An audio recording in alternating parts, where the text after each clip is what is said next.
Hi, my friends. For those of you who are new here, my name is Charlotte Ngonelo, and I thank you for taking this route and checking out what's happening in my channel, what I'm all about. Basically, it's all of me. It's all about me, my family, my fitness journey, my music, everything that has to do with me, I vlog about. Today I'm going to be talking, well, in fact, not talking, but I'm going to be answering questions about me so you know a little bit more about who Charlotte is, what she likes, what she does, what she doesn't like. So today is a Q&A. I've put together a couple of questions and I'm going to be answering them. Hopefully, you will know a little bit more about me and understand the type of person I am and the things that I like and don't. So yeah, maybe thereafter you will ask me your own questions. But for now, it will be questions that I've put together and I'll be answering them one by one. There's 16 of them and I hope to get through them during today. Welcome to my channel.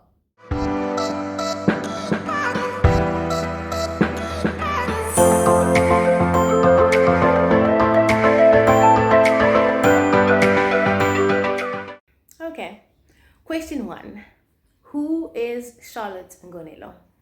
Charlotte Ngonelo, moi, is a mom, a wife, a sister, a daughter, and she's a Durbanite. I'm a Durban girl. I've been in Durban all my years. I am 40 years old. I was born in 1982, September 6. And besides what I've said, Charlotte is a carefree woman. What do I mean about that? I love exploring. I love trying out new things. I love people. Oh, by the way, my second name is Pilile, which means alive. So on Instagram, my handle is Charlotte Alive. I've actually combined both of my names. And really, I really think I live up to my name, Pilile. I really get sick. Like, I really get sick. So there's life in me. In all that I do, I really truly believe that I give it my best. I like to bring life to a place. Let me make an example. I want and I like to be a person that helps another person. In which sense? In a sense that, let's say for instance, there's a person who's going through issues or problems. I like to be that person who makes that other person take steps back, 10 steps back, 20 steps back from making a wrong decision. I like being that person who speaks words of power, words of wisdom, words that uplift, words that make people change negative thoughts to positive ones. Rather motivate a person to live than to wallow in self-pity, if I can say that. I was just thinking about something right now. But anyway, okay. Also, Charlotte is married to a wonderful, wonderful man. He has been my sweetheart forever. I met my husband when I was 19 and we've been together ever since. We got married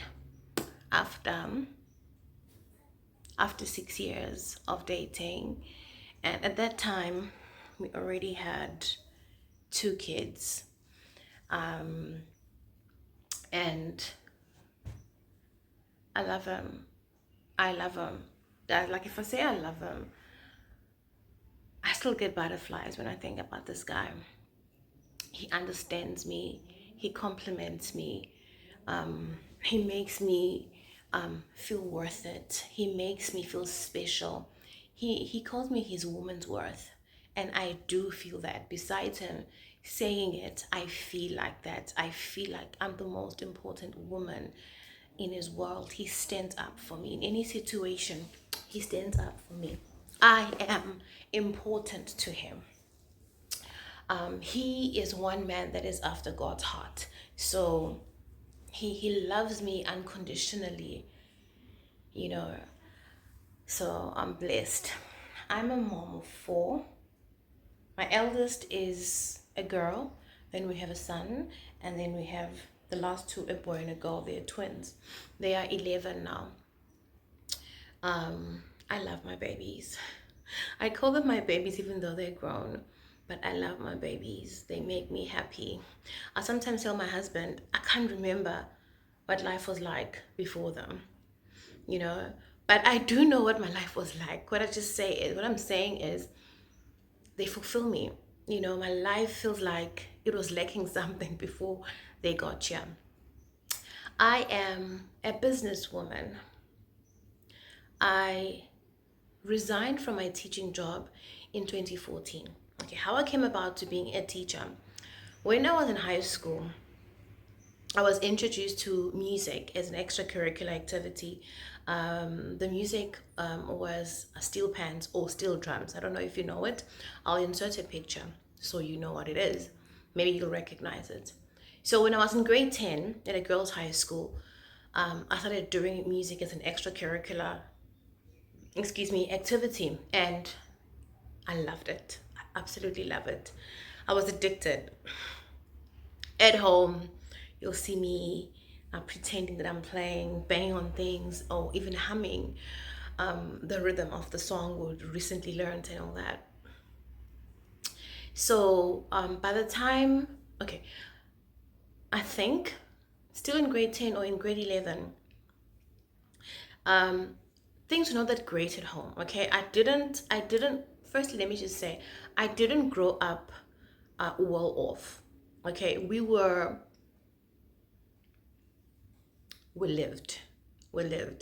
There'll be times where we had, and there'll be times where we didn't. Like, we didn't have. I remember there was a time that my dad had to walk to one of my uncle's place just to get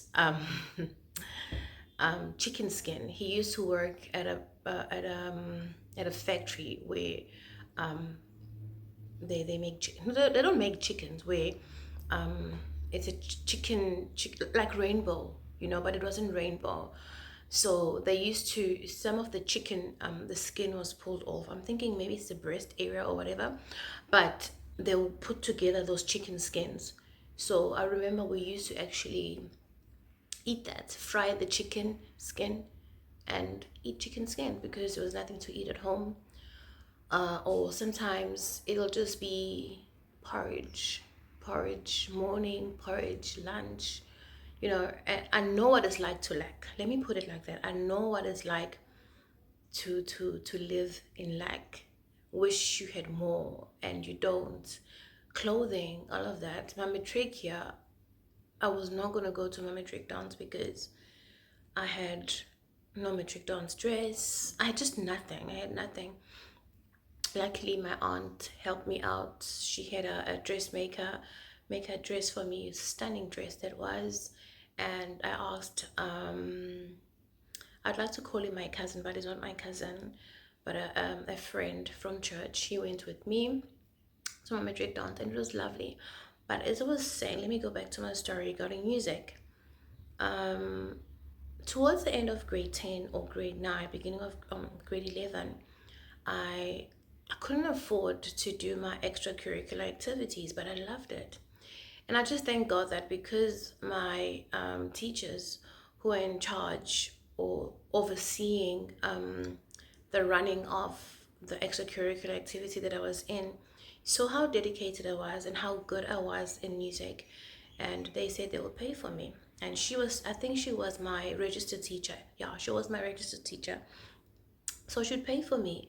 And it didn't take long before my then music instructor, he's passed on. He's from Bulgaria. He was from Bulgaria.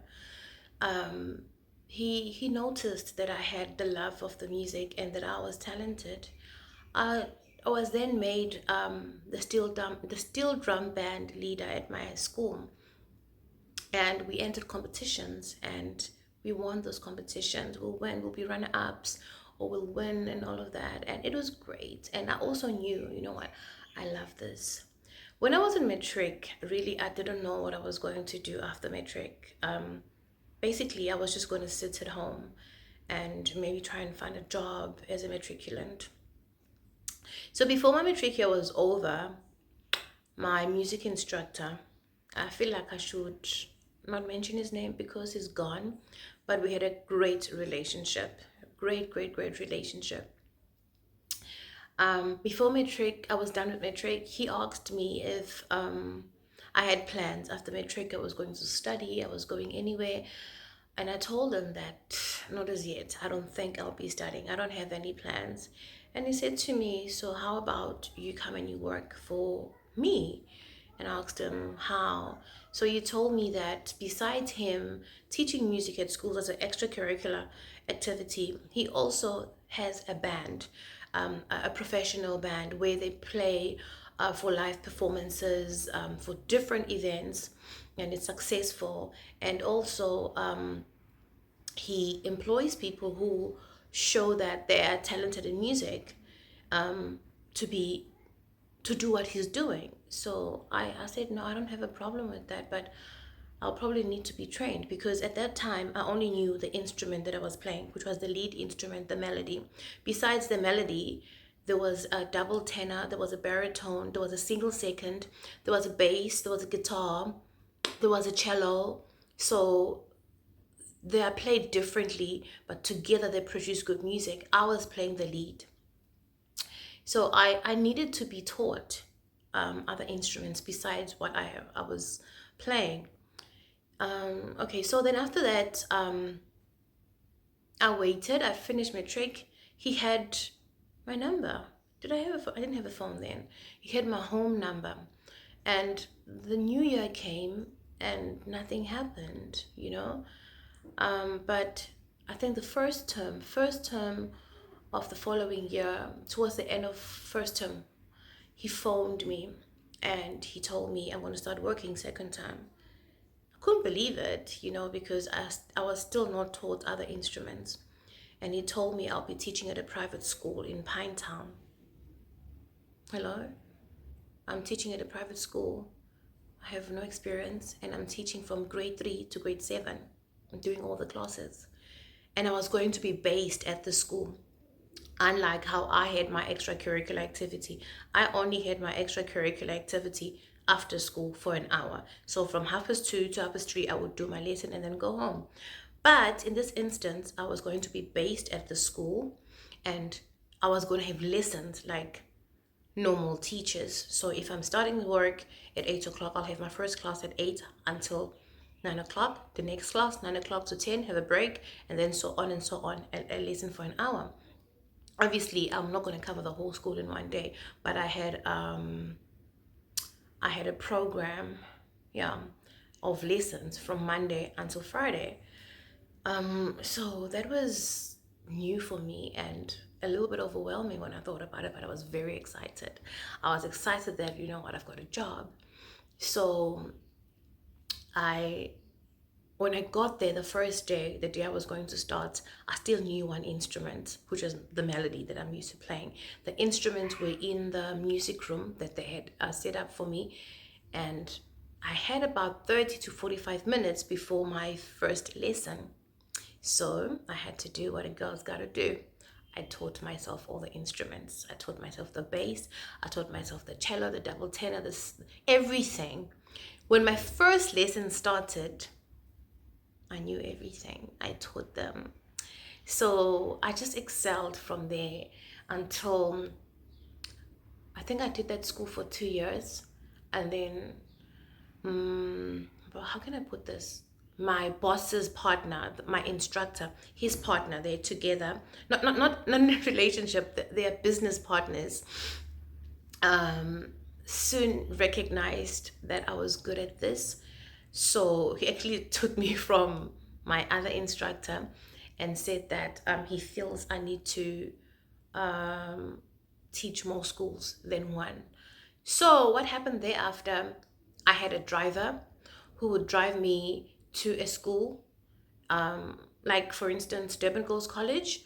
I used to go there before school started. So at 6:30 in the morning, I'll be there. I'll teach. Straight from there, we'll be going to another school, Gordon House, I think. Straight from that school, we'll go to Pietermaritzburg and I'll teach there. And then from there, we'll drive to the North Coast, Crawford College, I think in Tongat, if I'm not mistaken. And I'll teach there. And then we'll go to another school. So that's what I did. Monday to Friday, different schools that I'll go to and I'll teach.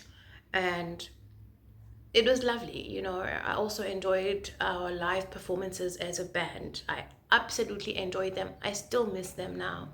I had the lovely band. I had the most Our band was good. Our band was great. We had that thing together. We complemented each other.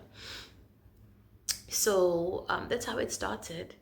And then there was a school in my area where I was staying, and the principal of the school knew me, and they knew that I was teaching music. And she would see me now and again, and she'll say, you need to expand, you need to grow, and all of that. So it just so happened that, while I was still teaching music, I also ventured to outdoor instructing. I was an outdoor instructor for a company here in Durban. I guess I love working with children, because even there I was involved with working with children as an outdoor instructor. It kind of caused problems with my music. So my boss, whom I was working for with music, made me choose if I want to carry on with music or I want to do outdoor instructing. But I was like, I don't want to be put in a box. I wanted to expand. I wanted to do other things, see other avenues. So I chose to leave the band and carry on with the company where we used to do team buildings, we used to do camps. It's an outdoor company, and you are an outdoor instructor. The kids will come and at the resort where we would be, and would do abseiling with them, rock climbing, would do a whole lot of stuff that was fun, outdoor stuff. And I really, really enjoyed it, and we got on well with the boss there, and we still get on well now. And I grew there. Besides the traveling, like my communication skills grew, on how to relate to people business wise. I used to watch how he did things.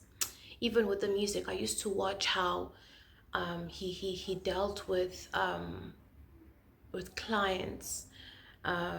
Many situations I just observed.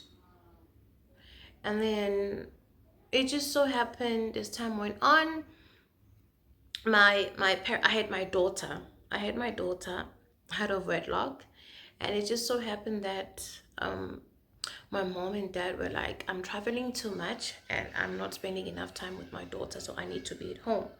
So I stopped working there, and I was at home, I think, for 2 months, and I received a phone call from the principal of a special school in my area, the principal whom I just spoke about previously. And she told me that I must check a specific newspaper because their school has a vacancy for a music teacher, so I must apply. So I did that. I bought the newspaper, I checked it out, and I applied. And I happened to have an interview. I also had to play a couple of songs during my interview to show that I am a musical person. I am a musical teacher. I got into the school. I got the job. I got into the school, and I think that's where I got an opportunity to really study. Back then, I don't know if it happens now. I got to study for free through the Department of Education. I went to UKZN, and I got my diploma in teaching there. And then thereafter, I taught myself. Yeah, I funded myself. I went to UNISA and I got my degree in education. And when I tried to carry on and get my honors, the Lord said, no, this is it. And I didn't understand why this is it, because this is where I thought I'm going to grow, and the more you study, the more money you make. So the Lord said, no, you need to focus on your passion. And I knew that music was my passion. Music, fitness, and the word is my passion. That's my purpose in life. And just I felt it that, you know what, I don't like that I'm getting paid as a teacher and my heart is no longer there. Just the Lord was telling me, you need to start now your own business, be a business person, be a music instructor, have your own company where now people are going to call you to come and do performances for as entertainment for their events. You go now and teach children the skills that you've acquired. Have people that you're going to employ, people that you're going to teach and work with. The same thing that happened to you, it's your turn to do it now. Really, I struggled with making a decision to leave. I was actually forced. The way I was reluctant and the way I was undecided, the Lord made my situation force me out. So I couldn't wait to get out of the school environment, if I can say that, as a teacher. So I wrote my resignation letter and I handed it to the principal. She didn't want me to leave. She even gave me 6 months. She was like, you know what, you still get paid as a teacher. I'll give you 6 months to go do your thing. If it doesn't work out, come back. I'll allow you to tap into your own passion, do your own thing, but stay, don't go. I told her, no, I gotta go, I can't stay. She couldn't hold me back. But when I was leaving the school, they had a party for me. And I remember she was saying to everyone, if ever she wants to come back, I will let her come back with open arms because she's a hard worker. That meant a lot for me, but she's passed on now. So, guys, 2014, I resigned and I started my own business. The name of my business is Ubuhle Arts and Skills Development, where we are a music school where I teach music, marimbas, as an extracurricular activity. Also steel drums, but I don't have steel drums yet. They are expensive, so I'm saving up for steel drums.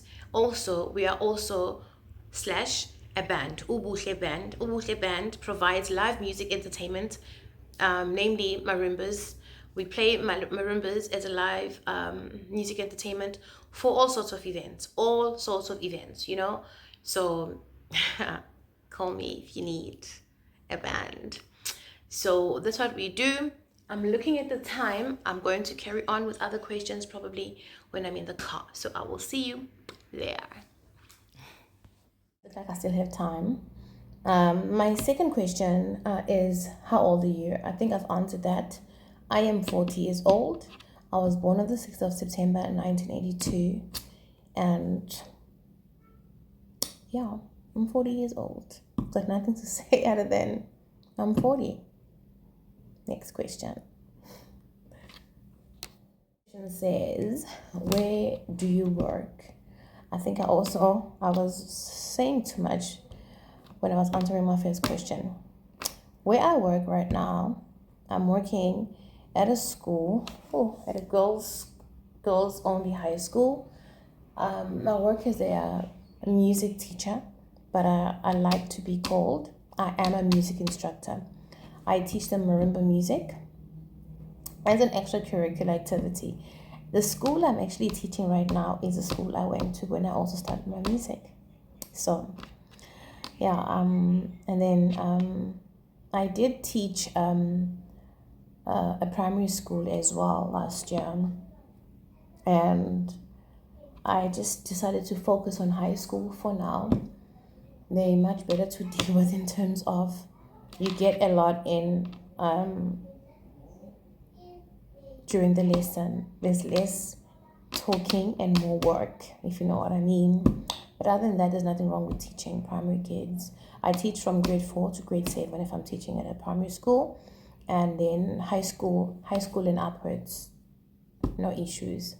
I did also teach educators in one other school, and yeah, after a while it became a bit too hard for them, so we stopped. And then I also do live performances for all sorts of events. We play, like I've got an upcoming gig, or not upcoming, there's a gig coming in December. I'm just making an example with one of them. Because they told me early enough, I also appreciate when people tell me early. They want us to play only Christmas carols. So our focus is not only Christmas carols. So they've given me enough time to actually practice. So that's how it works. Some people would request specific music. If they've asked me early enough my band and I do practice so that by the time it's the day of the gig, we're all sorted, we know the songs and all of that. Now, the people I work with, people I employ, two of them used to be my learners at the special school, and they were very talented in music. They just reminded me of me, how I had the passion and the love for music. So I decided to take them under my wing and work with them. So when we're performing live as a professional band, I'm performing with them as part of my band members. And also my daughter, my firstborn, she's 20. She's also part of my band. Yeah. Yeah, that's it. Let's answer another question. Still have time. Question number 3. Number 4. Where do I see my business in 5 years? Okay. Where I see my business. One thing I'd like to say is I don't give up. I am one tough cookie. Being in a business, your business is not an easy thing. Being a founder, being a CEO, being the owner of a business is not an easy thing. I've realized that, working for somebody else is one thing, but having your own business is another. Everything is directed to you. You have to sort out everything. You have to learn how to do specific. So many things I learned as I went along. I didn't know how to do an invoice. When people would just say, send us an invoice, for me it was like, what do they want an invoice for? Just let me tell you over the phone, this is how much I charge, pay me. I had to learn along the way that this is how business is done, this is how things are done and all of that. But where I see my business in 5 years, or even less than that, okay, I would like to cover most of the schools in Durban, teaching them extracurricular activity, music, marimba music, and steel pans. Then what I would like to see happen is annually having all those schools come together. We meet at a specific place that can accommodate the school learners I'm teaching with their parents and family members, and we'll have an inter-school competition. Obviously, according to each category, we'll have winners. That's where I see my business in terms of schools. And also as a band, just received a notification. As a band as well, I would like for us to have a momentum of gigs. Sometimes it's quiet for a month or two, nothing will happen, and then it'll pick up again. I'd like to have that momentum of gigs. I know each and every month gigs are coming in, and I would like to be invited to come and play also in another province. And the biggest one for me, I'd like to be called to play internationally. I'd like for our band to be internationally recognized. I really think and believe that we are very talented and we deserve that recognition. I stand to be corrected with this, but right now in Durban, I believe I'm the only woman who's doing marimbas, who's teaching marimbas, and who is a band leader when it comes to marimbas, unless there is someone and I don't know about her. But like I'm saying, I stand to be corrected. But as far as I know, I'm the only one. I didn't learn music. I'm not a music reader. I don't read music. I learn on the spot. That's what I learned from my boss when I was working under him. He would teach us music on stage. For instance, if we're performing and one person in the audience would request red wine or Living La Vida Loca, he was that good. He was really good in music. He will teach us our chords right there on stage. He will tell us once, I've got a call coming in, guys. I'll carry on with this question. Bye. Back, and sorry about that. Hubby was phoning. As I was saying, I don't read music. I don't know how to read music. So for me, it's a matter of hearing music and playing it, and composing. So it's like that for me. I hear a song and I'm like, oh, this song is nice. So I would Shazam the song, and then when I get a chance, I'll start playing it, composing it, get the melody, get the chords, so my band and I can play together. Yeah. So yeah, that's what I foresee for my business. My children are also, they love playing these musical instruments. At some point ago, I was having a performance at Shago Marine. No, sorry, at Moses Mabida, and we were so tired with my band. We are playing from 9 in the morning until 3 in the afternoon, and I think they came around 1 o'clock midday. We were so tired with my band, and it wasn't that busy, but we had to play. So when my kids came, I actually requested that they play 2 songs while we rest our hands, and they played confidently. And I love that. I did pay attention to that they're not scared of playing in front of people, and they're talented. And the lovely part is they play the different parts of the instruments. One plays the bass, one plays the melody, one plays the tenor and the baritone. So they cover the whole band aspect of playing. So I mean, my kids love it. It's something they can actually carry on with, even when I'm gone. It will be their bread. Yeah, I think, yeah, that's where I end with the question where I see my business in 5 years' time. Yeah, but I'm hoping it won't be in 5 years' time. I'm hoping it will be sooner than that. Also, I would love in 5 years' time to have a whole lot more instruments. The instruments are expensive, but the more instruments I can get, the more people I can teach, the more people I can get to, Yeah, I'll have a big number that I can teach in one setting. Yeah, that's it. Question number 1, 2, 3, 4, 5, 6. Number 6. Would you like to be famous?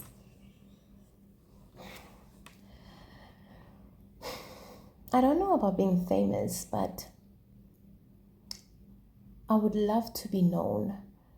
I would love to, I'm not famous, but at times when I'm shopping or I'm just out and about, I see that people know me because this is what they do. They look at me and they go, or they go ding, ding, ding. So some people know me because of music. So that's what I love, I would love for my work and what I do to speak for itself. When people see me, they see my brand. Yeah. So I wouldn't really say famous, but I want to be known for the good work that I do, for what I do, for what I stand for. Yeah, I want to be known. Even with my YouTube. When I started YouTube, I had an idea, but it wasn't clear. So if you look back on my videos, my previous videos years back, and I think it was 8 years ago when I started. Whenever I felt like saying something, I will come and just speak on YouTube. Whenever I felt like, oh, I had a lovely exercise, workout at the gym, let me just post it. It's deeper than that now. I'm sharing all of me. I'm sharing who I am. I'm sharing my life, and I'm actually enjoying it. I love the camera, guys. Just so know that I love the camera. I'm not camera shy. Whether I'm performing, whether I'm exercising, whether it's the word. I love the camera, so I don't mind being in front of the camera. So even with the vlogging, YouTube, I want to go far. I see other people are really enjoying it, and there's benefits. I also love to have benefits. Even on my Instagram, even there, that platform I use as well. I want to shine there as well.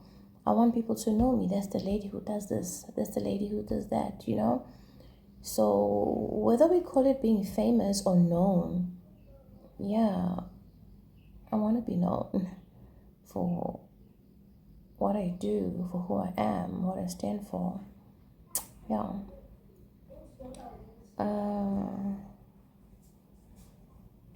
Okay, to the next question. is, if you could change one thing, what would it be? Honestly speaking, whenever I'm asked this question or when I think about this question, there's one particular thing that I think of that is very important and dear to me. You know, from high school to adulthood, I had issues, body weight issues, and I think I didn't show love to myself. I spent, besides doing music, what I loved, I felt ashamed of my body. I thought I was fat. I thought I was obese. I thought I was laughable, if I can put it like that. I spent so much time worrying about how people see me. I would look at magazines and I would compare myself so much that I fell in a trap of bulimia. I spent 2 years, if not a little bit more, bulimic. I would eat at school and immediately go and throw up in the toilet. And some of the students at my school knew, and I didn't care. And then after that, at some point my throat was so sore because I was always throwing up. I just felt ashamed. After eating, I felt dirty. I felt extra big. I just hated myself. Then I just picked up a new habit of not eating. I became anorexic. And I remember when I was working at my first school, the one I told you about, a private school, when I started working there, I became anorexic. And I think what actually helped me to carry on with anorexia was when I would hear the students saying, "Ma'am, you've lost so much weight. You look nice." And I would think, what? They noticing that I'm losing weight? Let me carry on and not eat. And, I would have episodes of blacking out and all of that. But in the name of looking good, being small, I would do it anyway, If it happened that I ate and I felt like, oh my goodness, you've ate so much, you've gained weight, I would go and throw up, That's the one thing I would love to go back and change. It was not worth it. When I think back, I regret ever going through that. Though I'm not singing the same story now, I love myself. Now when I'm exercising, I'm not exercising because I hate myself or because I want to look like the next girl. No. Just don't get me wrong. I love myself. I love all of me right now. Not for anyone. I'm not training or eating well for anyone but myself. I'm training not because I want to change my ugly body. No, I'm training because it's what my body needs. I am a mom and I want to be healthy. I want to be strong for my kids. I want to keep up with my kids. The way I look at my body now is a complete opposite of when I was younger. I look back and I look at my pictures now and I'm thinking, girl, you were sick in the head. You looked beautiful. There's nothing about you that said obese. I'm going to be inserting some photos for you to see. They won't be that clear because it's pictures for my album. But there was nothing wrong with me, just like there's nothing wrong with me now, So, if anything, when I look back in my past, I wish I would have loved myself a bit more. I wish I wouldn't have done that to myself, being anorexic and bulimic. I wish I had spoken to somebody. Maybe someone would have taken time and told me how beautiful I am, that I don't need to change myself. So I do that with other women when they DM me and they talk about, or they're body shaming themselves, how beautiful they are. There's no need to go through what I went through. in the name of looking thin? Who says there's a ideal body image? I mean, I understand that social media, TV, they paint that for us, especially as women, that this is how you're supposed to look like. No. I can train and train and train to want to look like the next woman, and I'll never be like that. Why? Because we're not made the same one. You may find that she's been small all her life because she has a fast metabolism, and what if mine is not? So you can't want to change yourself and to look like another person. It can never be. It can never be. So just love on yourself. And if you're exercising, exercise because you want to be a healthier, stronger person, not because you are bashing your body. You're working hard as a form of punishment for your body. It is not worth it. You only have one body, so take care of it the best way you know how. Love your body. Love your body. Love yourself. You are so worth it. You are so valuable. You're unique. It's only you, and there'll never be another you. So treat your body the best way you know how. Love your body the best way you know how. And just be gentle with yourself. We as women, we put so much pressure on ourselves when it comes to our body image, you know? Be nicer, be kinder to yourself. There's nothing as beautiful as a woman who's confident. So be confident and love yourself. Yeah, that's all regarding this question. Hi guys, so I am now at my kids' school. I have time while I'm waiting for them, so I'm going to go to the next question. And it goes as follows. If you could live anywhere, where would that be? Okay, firstly, today's weather, it's overcast. It is raining in the morning. There's some drizzle right now as well. It's cool. It's not cold. Okay, I can say today is my kind of weather. With that being said, I would love to live in a place like England or London, a place that is, saying Switzerland is a bit too much. Switzerland is snowing. So I would like to play it safe and say England, say the Europe countries, where it's mostly gloomy, cloudy, raining, cold, cool, not so much of a sunshine, if that makes any sense. That's a place I would love to live at, a place that will accommodate my my needs, my weather needs, you know. Yeah, that's where I live, not because of anything special about the place, but because of the weather. I'm choosing these places based on the weather that is constantly there. Like for us here in Durban, you have all sorts of weathers, and even now winter sometimes doesn't feel like winter, and I'm a winter person. I wouldn't mind if it was winter throughout the year, just as long as the weather is cool. It's not sunny, you're not sweating and all of that. So I would live in England, Europe. I will live there gladly. Next question. How many pairs of shoes do you have? Really, I don't know.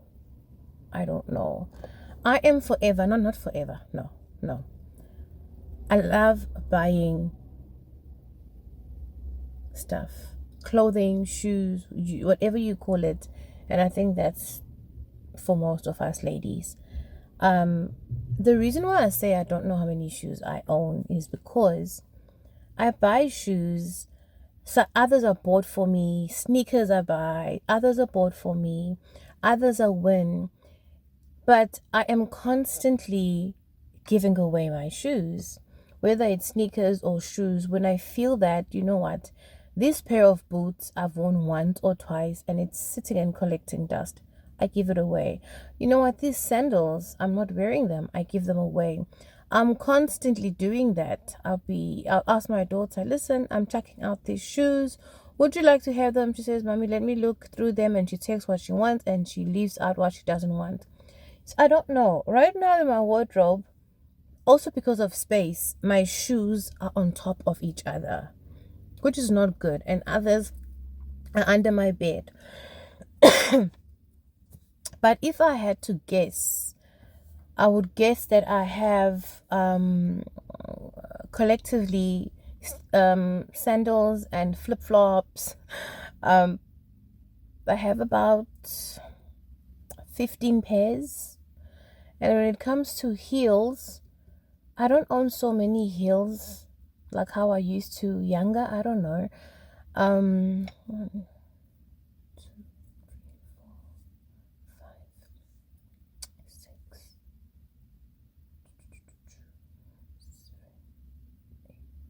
I have about 9, if not 10 heels. And then I have only 3 or 4 pairs of boots. Sneakers. And then there's, I don't know what you call leisure shoes, but your slip-ons that you wear a lot when you're walking. I have a couple of those, lots of those. I can't really put a number. And then when it comes to sneakers for exercising and also just for comfortable shoes, I have 1, 2, 3, 4, 5, 6, 7, 8, 9, 10, 11.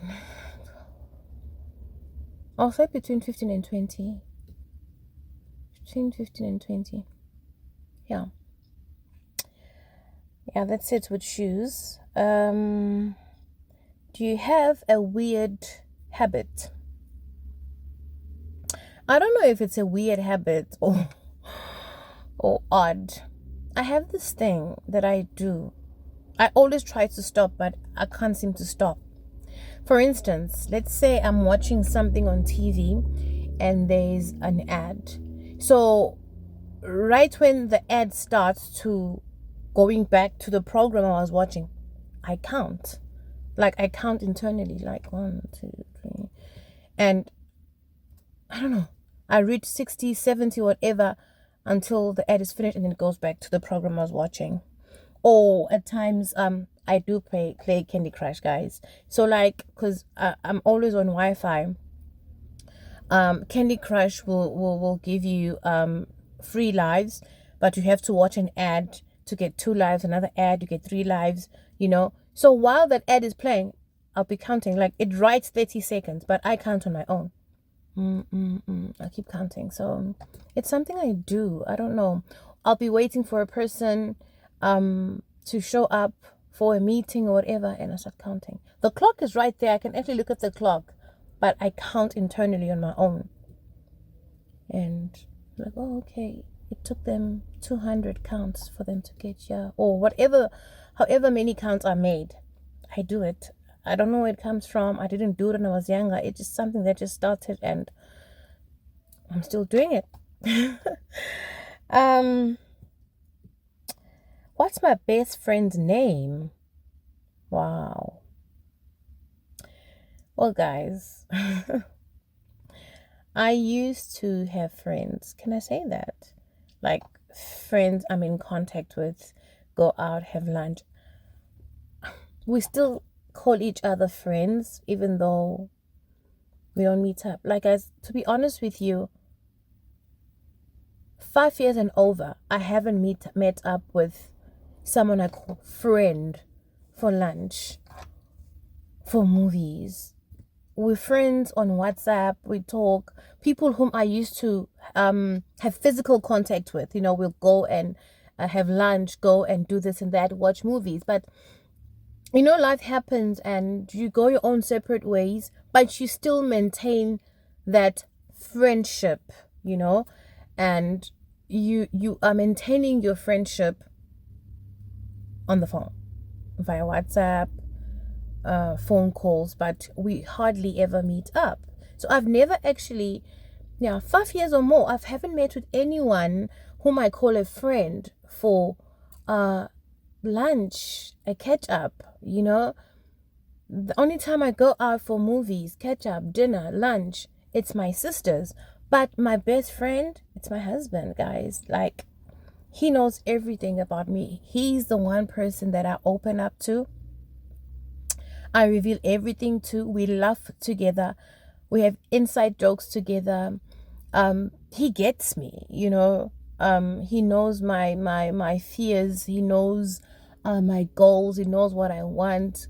We laugh about the same things. He will see something and he'll tell me about it because he knows me and that I'll be interested in it. I do the same for him as well. So my best friend is definitely my husband, and I don't think anything will change that. It's my husband. My husband is my best friend, guys. Okay. What's my favorite junk food? As most of you would know, or if you don't know, I'm on a ketogenic lifestyle. Though I haven't been strict, if I can say strict, I've been cheating a lot here and there. And if I say cheating, I've been consuming a larger quantity of carbs than I should be. Yeah, let me put it like that. But my favorite junk food, guys, on a cool coldish day, I'll have to say it's wings. I love wings. It used to be wings from KFC, but anytime I would eat wings from KFC, guys, I'll be frequently visiting the toilet. So I stopped with those wings. So my junk that I can't stop eating is my favorite junk is wings from Chicken Licken. And also my favorite junk, we have to go to the sweet stuff, guys. I love sweet things. My favorite junk are those eggs from Woolworths. They have those colored eggs with, some of them have marshmallow inside, some of them have like a jelly substance inside. Others are red, they are pink, others are yellow with some dots speckled on top, or others are multicolored. I love those things. I love those things. I love them. Oh my goodness. Woolworths. I love them. I absolutely love them. And then also when we're on the sweet stuff, I love Woolworths carrot cake. Now let me specify. I love their round cake, the carrot cake. But I don't know why. The carrot cake, the log, that one with a simple drizzle on top. Guys, I'm capable of eating that one in one sitting. I kid you not. Yeah. Though I do make my own carrot cake now, my keto version carrot cake. Tasty. What was my first job? I've already answered that. My first job was teaching at a private school, teaching music as an extracurricular activity. Yeah, so I was a music teacher when I started working. Another question. Summer or winter? Winter throughout the year. So for obvious reasons I've mentioned earlier. And also if I can become medical health wise, not recently, it's not recent anymore. 2-3 years ago, I started having eczema, and eczema strives in summer. Oh, eczema is happy in summer. So when it's cool and it's cold, the body is less itchy, the skin is less itchy, less blisters. So I also love winter because for me, it's much more comfortable when it comes to my body, my skin. Must I finish these last two? I have 2 questions left. Must I finish them here in the car when I get back home? When I get back home, though, my husband will be back and the kids will be there. I won't have quiet time, so I will finish everything here. What is my greatest fear? Okay, this is a bit close to my heart. My greatest fear is dying without fulfilling my God-given purpose in life. I would like to live this earth having fulfilled what God brought me here for. Whatever purpose there is for me, I would love to think that I would die having fulfilled it. I want to fulfill my God-given purpose here on earth. And hear him say when I reach home one day, when I'm at home one day, well done, my good and faithful servant. So, yeah, my greatest fear is not fulfilling my purpose. Yeah.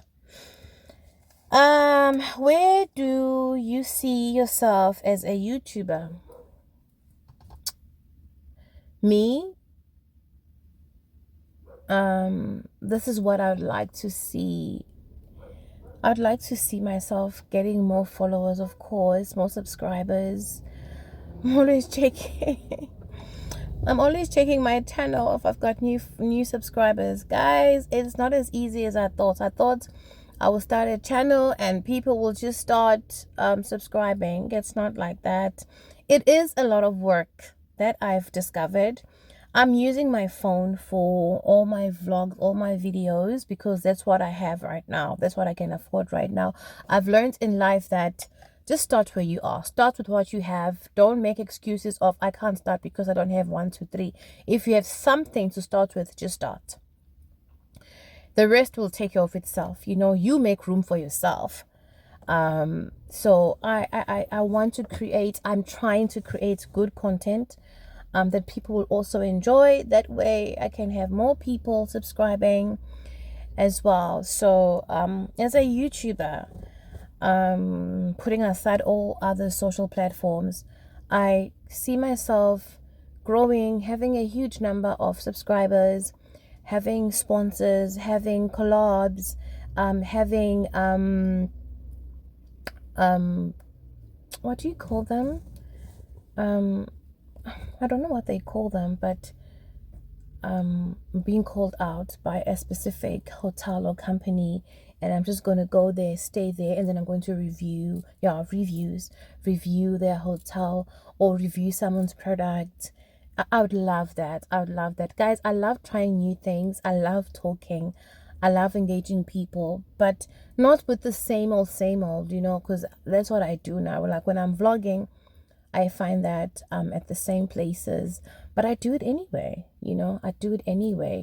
So I would love to see myself having more content, having more stuff to do, and stuff to share with people, working with different people, different companies. And of course, I would love to see more than anything, see myself make money from YouTube. Yeah. That's it, guys. I hope you know me a little bit better now.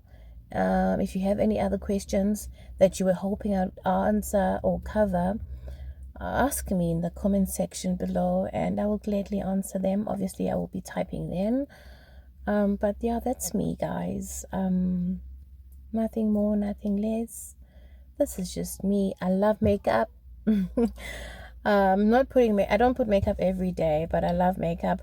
Not a whole lot of makeup. I don't do your whole contouring and all that. It's too much work for me, but if I had to, I would. But I love makeup. I love being dolled up. I love hair. I love wigs. I love long braids. I love dressing up. I love smelling good. I love perfumes. Right now I have 12 perfumes. I own 12 perfumes. I would love to have more. And if I could, guys, I would wear different clothes every day.